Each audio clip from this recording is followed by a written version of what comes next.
Hello. Today, I want to talk about the 12 themes of history, specifically the 12 themes of the European and 12 themes of the American history, and how they changed when the European came over to America. First off, let's talk about government. The Europeans had what is called a monarchy, and that is where there is rule by king or rule by a single leader. Now, this did not change at all when they came over, as none of the monarchs or leaders came with them. However, if we look at the Native Americans, they had a tribal system in which they relied on chiefs to command.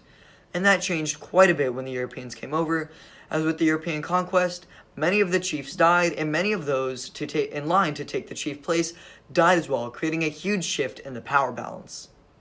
Now, second, I want to talk about the geography. If we look at the Europeans, they had a much more structured and much more architecturally changed geography. They had cities, they had roads, they had buildings, and everything was changed and adapted to what they wanted. And if we look at the Native Americans, they relied more on the basics of the earth, building very little, and most of what they were building was out of natural materials, so they did not change the geography much. And when the Europeans came over, they did not change the geography of the Americas either, as they were not able to change entire monuments at that time.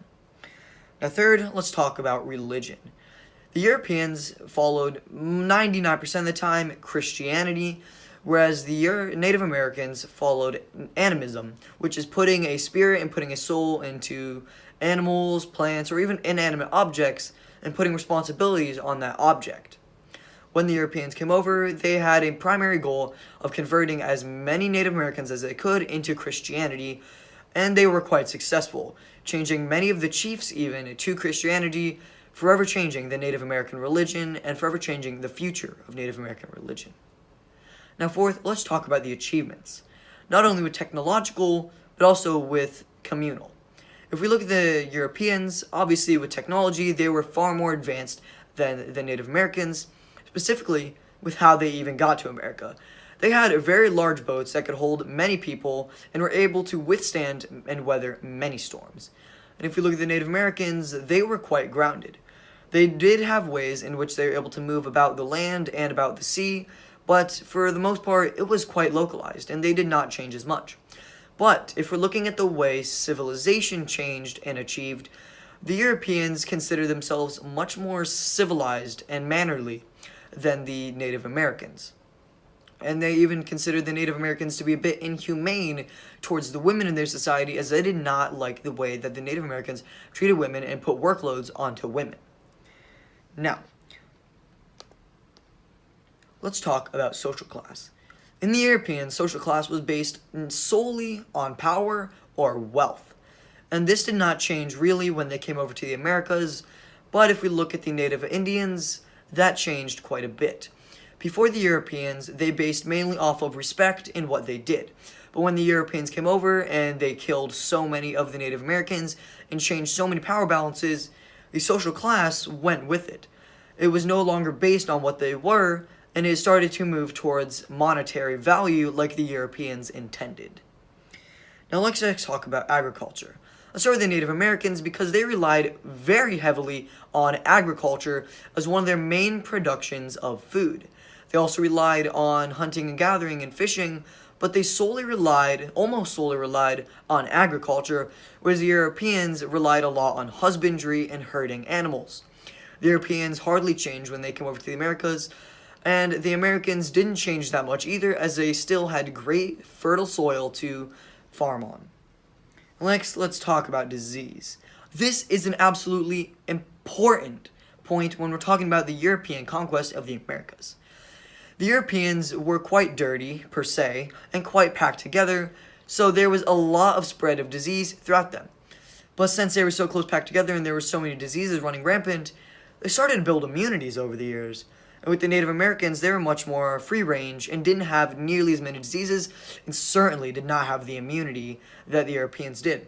So when the Europeans came over, they brought typhus, and they brought mainly smallpox, which didn't affect the Europeans nearly as much as it affected the Native Americans, killing hundreds of thousands of Americans, specifically the chiefs, as I talked about earlier, with a change of power balance.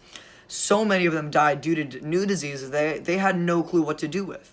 because it was so new to them and they had no immunities and had no experience with these kinds of diseases. And so, yeah, it changed quite a lot for the Americans and didn't really change at all for the Europeans, as no diseases were brought from the Americans to the Europeans. Now let's talk about the imperialism. This is not something that changes much, more is it something that went on between the Europeans and the Native Americans. The Europeans wanted to give the Native Americans what they called freedom, which was mainly Christianity and their teachings and social class. So they used imperialism to try to convince them to, hey, you give us some of your gold and we'll teach you Christianity and English and teach you what we know. And this was their form of imperialism. Now, the Native Americans, they were pretty isolated and hadn't tried to use imperialism on any other societies, whereas the Europeans tried to use this quite a lot when trying to negotiate with the Americans. Now, importantly, is technology. As I said earlier, the Europeans were far more advanced than the Native Americans. If you look at the Europeans, not only were they far more advanced in the way they traveled, they also had much more advanced weapons and armor. The Europeans at this time did actually have pretty rudimentary guns, which was far more advanced and pretty unknown to the Native Americans, who relied still on heavy rocks, spears, and bows at the time, made out of animal carcasses mainly. So technology was obviously a huge gain with the Europeans, as they were able to completely wipe out so many of the Native Americans because of their much stronger technology and much stronger technology in weapons.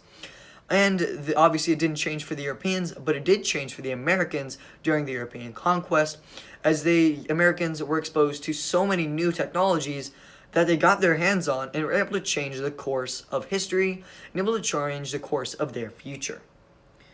Now, trade. With the Europeans, they relied very heavily on trade between them and other European and Asian nations.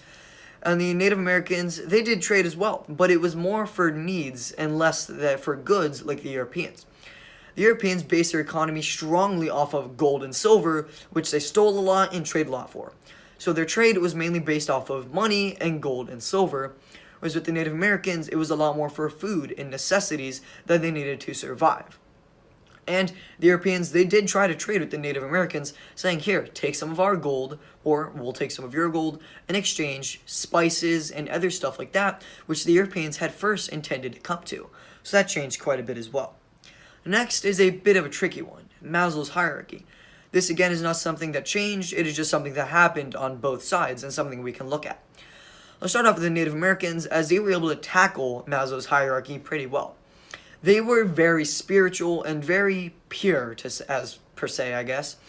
And what they did is they were able to reach level 5 of Maslow's hierarchy without a ton of difficulty, as they obviously had the first one, which is physiological needs, because they had food all around them, and they were able to reach steps 2, 3, 4, and even 5 just on their own, because they relied a lot on family, and relied a lot on creativity, which is one of the top things, and number 5, to survive, and they had to do a lot of this, and that's the way they lived. So they were able to tackle Maslow's hierarchy quite well. And with the Europeans, it was quite the opposite. They were a bit more greedy, per se, and focused a lot more on valuables and goods, and less on their own creativity and intellectual and spiritual gain, so they were not able to tackle the top levels of Maslow's hierarchy nearly as easily. Now, the control continuum. This was something that was seen on both sides, but didn't change that much. With the Europeans, their control continuum was again based off of land, resources, money, wealth, power, and control, whereas they had a lot of money and a lot of control over each other. And the Native Americans, they didn't care nearly as much on basing control and power off of money. They based control of power off of your social class, which was based on what you did and your honor. So it was completely based off how good you were and part of what bloodline you came from. But the Europeans, they weren't really changing the control continuum when they came to Americas, except maybe implementing a bit of money, which could change into the wealth and resources and control part. Now, those are the 12 themes of history as seen from both the European and the Native American side, and how some of them actually changed when the Europeans started their conquest in the Americas. Thank you.